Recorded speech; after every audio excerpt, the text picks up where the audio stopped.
All right. Every Friday at 4:20 during the football season, Jarreth Garantano joins us, former Tennessee quarterback. JG, what's up? How are you, man?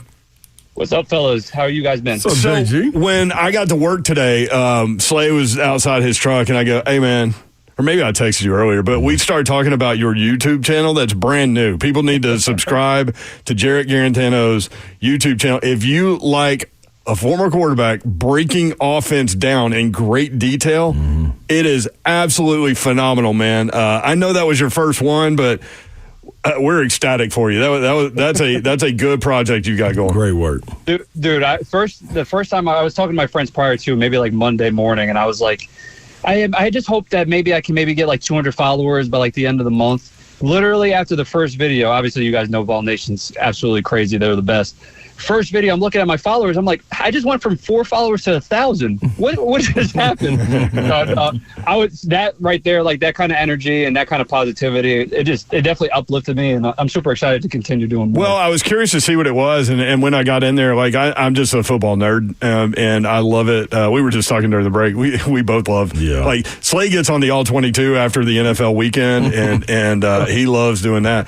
But I love having someone describe exactly what's going on every play. And so, like, it looked like you were trying to take everybody kind of inside Joey Aguilar and Josh Heupel's headset, basically, and like, diagnose what they see on defense, what the play is attempting to do, and you went through his progressions, and I thought both positively and negatively, like, because there's always things to learn from. But I thought that was a really good idea and really well executed. Us are all so similar, because my biggest thing is, like, out of anything in life, I'm such a nerd when it comes to football. So, like, I love the absolute science and math and the thought process, the chess matchups with it. So, like, when I'm watching tape, I'm like, wow, this is so much easier than having to watch yourself and critique yourself. You're just watching the game. Right? I don't have to watch myself go through a 7-step drop and asking why did I get so much depth or why didn't I have a pocket movement. Now I can just kind of breathe a little bit, but no, it was super cool. And obviously, like, talking to a computer was a little weird, right? That's the first time I ever did that. But yeah, it was just all my thoughts, right? Whenever I used to watch tape, whether NFL, college level, whatever it was, whenever I would watch tape, that's kind of just how my mind was structured to be built, right? Like, that's just a lot of years. And I laugh and I tell people, like, I don't know. I never got a PhD, but the one time that I did, it was for football, right? So, like, I feel like most of my education and most of my knowledge has stemmed over a time period of when I was 6 all the way to now. So being able to share it, super cool. And obviously the feedback, like, the people liked it, they enjoyed it. So I'm going to really continue doing it and really trying to post more videos more than ever. Well, and you dumb it down well for people like me, right? Like, so you can communicate really well. So people need to find Jarreth Garantano on YouTube and get that done. Zeph, let's get a link into the chat where people can just go ahead and subscribe. Let me start with this. Obviously, a very new to the system quarterback, right? Joey Aguilar, only a few months in. Did you see any different elements to Tennessee's offense? I would say I was super surprised. Like, the first time I've ever watched them, I knew that they loved splits. I knew that they loved tempo, but the complexity of the offense, I didn't realize that they had, right? Like, Coach Heupel and Coach Hasley do a great job of kind of running the same concepts, but from different looks. That's my first takeaway. Mm-hmm. It felt like when I was watching tape, I'm saying, oh, wow, that's guard tackle counter. Oh, wow, that's tight end split zone with insert. And I'm like, wow, how did they just get to that play from that formation? But they're running the same consistently, their same concepts. They're just showing the defense different looks. So all in all, am I surprised that Joey was able to pick up on it so fast? Not really, because conceptually it's a lot of the same things and it's a lot of the same reads. But as an outlook on personnel and how Coach Heupel does it and puts his players in the best situations, I thought it was completely awesome. I thought they just do a great job, and they really did an excellent job on Saturday exploiting some of Syracuse's weaknesses. Did you feel like Aguilar found the right reads, the reads that Heupel wanted him to find? Yeah, I think, when you watch it, I really think Aguilar had a very clean game, to be honest. There might have been 1 or 2 things that I wish that he had back, obviously. But throughout the game, his eyes and realistically his reads were all on point. And Coach Heupel, like I said it last week, Coach Heupel's biggest thing is going to be able to how to find a groove with the offense, right? It was a lot of new starters on the offensive line. It was a new starting quarterback. Obviously, you got a new starting running back, some new wide receivers out there that were flying around. So how was the play caller, how was the offense going to be able to find a rhythm? And Coach Heupel was able to find it really fast.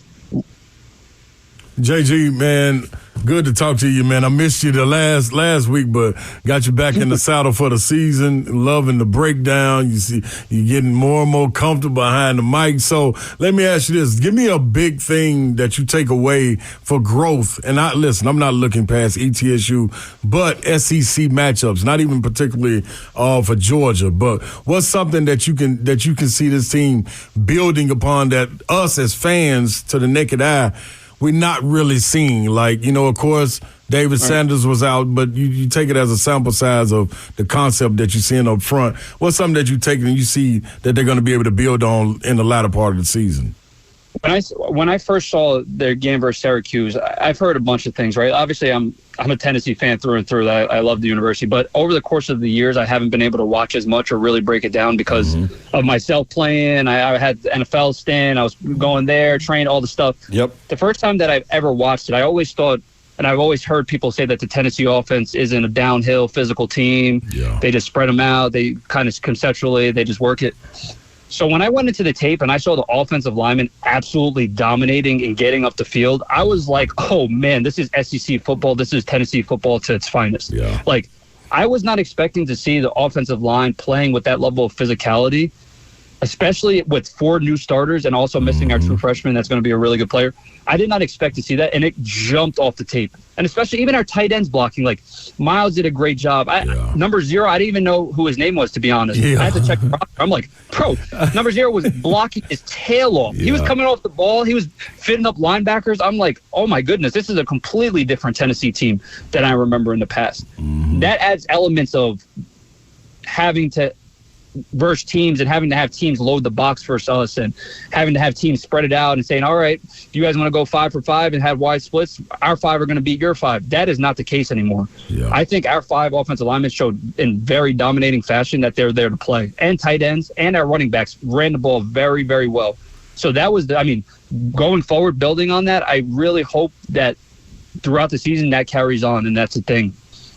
Do you think, while watching in just being one game, do you think there, of course, there's a lot of room as far as what the ceiling can be for this wide receiver group, but what you saw, who was someone that jumped off that you got an opportunity to see between Mike Matthews, Brazel, Staley, and the whole collection of guys?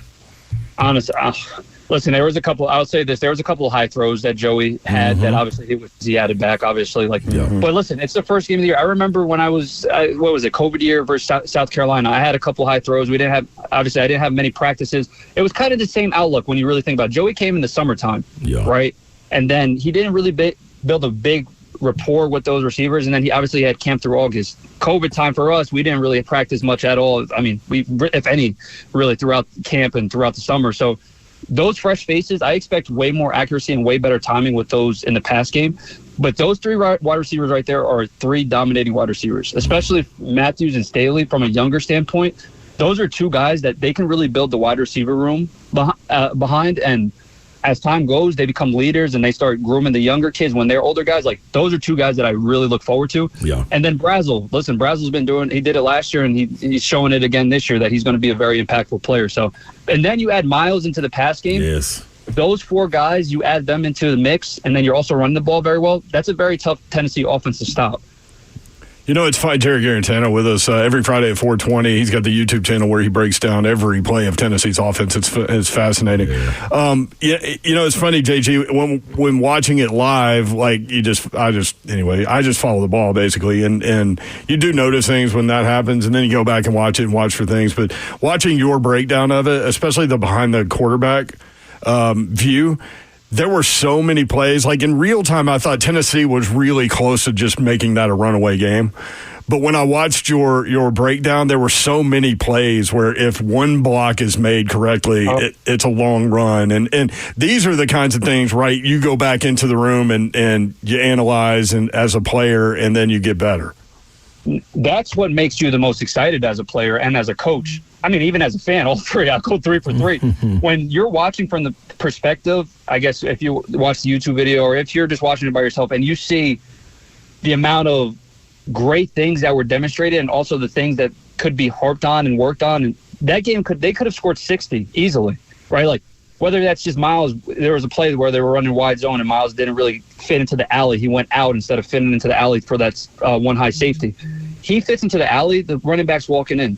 The amount of times that the offensive line had a clean pocket for Joey, it was awesome. Also, like, honestly, that's another, like I said, that's another thing to build on. But the play action game, that was really good. There were so many little things that if they just went our way, those are points on the board. That's an extra 3 points. That's an extra 7 points, whatever it is that happened. We had the one drive where we had, listen, turnovers happened first game of the year. We had the one tough turnover on the play action pass, right? Like that, those are things that really won't ever happen again. Knock on wood. But those are things that don't really happen outside of one, you know? So those are another 3 points. That's another 7 points. And you're looking at them like, wow, like these guys really could have put 60 on them in the first game. That would be an amazing showing. But the good thing is there's never all good and there's never all bad, right? So, like, even though we won, it's not just all good. There's so many learning points and so many things that we can get better at. And that's why, as a coach, as a player, as a fan, alumni, whatever it is, the excitement level should be super high going into week 3, going into Georgia. So what are you trying to get done against East Tennessee State, do you think? I mean, just completely vanilla, get the starters some reps and get them out? What are you looking for there? You want to be as crisp and consistent and as accurate with the football and just alignments, assignments. You want to go no MAs. You just want to have a very sound game. You don't want to put too much on tape. Obviously, we want to be very vanilla. Mm-hmm. If we're able to get up top on them, play really good defense, come out, make sure the guys are locked in, don't take any opponent lightly. Unfortunately, in my past, that's something that happened. But they just have to go out and step on their toes and literally just play Tennessee football that they played last week. Make sure, obviously, we harp on the corrections that we have to make. And then I think this is a big week to get younger guys some reps, right? Obviously, everybody knows SEC football. It's a long season. It's very detrimental to be able to have 2s and 3s. That back when Alabama was at their best, their 2s were just as good as their 1s, right? So don't bring up Alabama, man. Don't make me throw Alabama. The people are excited. I'll start wanting to throw up and start cursing everywhere. Don't hate those teams. But being able to have the depth and being able to run multiple guys out there that can go out there and have the same type of production as the 1s is going to be very key. And the only way to get that reps, this is a great week to get reps for younger guys. You played in Denver, right? Like, you were around Sean Payton. Is that true? Yes. Yeah. Okay. Yes. So obviously the Titans are playing in Denver. What kind of guy is Sean Payton like? What kind of coach is he? He's a really good coach, offensive mind. He knows how to get the best out of his team. I'll say that. Like, he really understands his team. He understands the qualities and he understands the players' attributes. Offensively, they're going to be really good offensively just based off of their offensive line. I think they have a top 3 or 4 offensive line in the NFL, to be honest. They're going to be able to run the ball, push the ball down the field. Bo Nix is a really good player. I expect him to take another jump in year 2. Everybody kind of talks about the year 2 hiccups, but I don't think that'll reach him just because of the consistency with the O-line and consistency with the head coach play caller. And then you got Cortland Sutton out there. You got Mims, who's a really good player. Good running back room. Just drafted R.J. Harvey in the 2nd round. So they have some really good players. I expect them to be really, really tough on defense, though. They'll be a top 3 defense for sure this coming NFL season. JG, do you think we overblow the altitude deal as far as a team going in and trying to get acclimated to it? Do you think that's overblown, or it is what it is?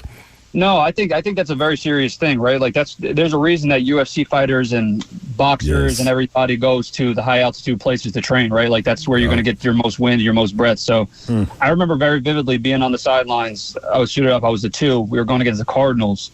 And I'm just seeing on the opposite side, this is in the freezing cold, and guys have gas tanks out there, and they're sitting there and they're huffing and puffing on the sidelines when it's 20 degrees, right? Obviously, it's harder to catch your breath when it's colder out. Yeah. But it's super hard. Also, it gets super hot there, so it's harder when it's hot outside. So that's a real thing, though, for sure. And I remember when I first got there, I was like, I must have threw a pass. I'll tap my shoulder a little bit. I'll give myself some love. But I threw a pass, and the ball came out like 70 yards, and I'm like, since when do I have such a cannon?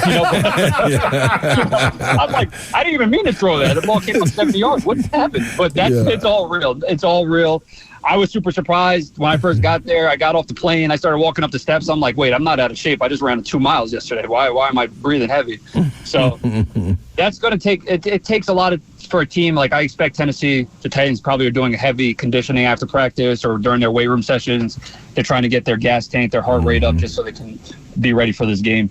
Love it, man. Great stuff. Appreciate you. Jarreth Garantano breaking down Tennessee football with us on Fridays at 4:20. You can follow him on X at JJAY Garantano.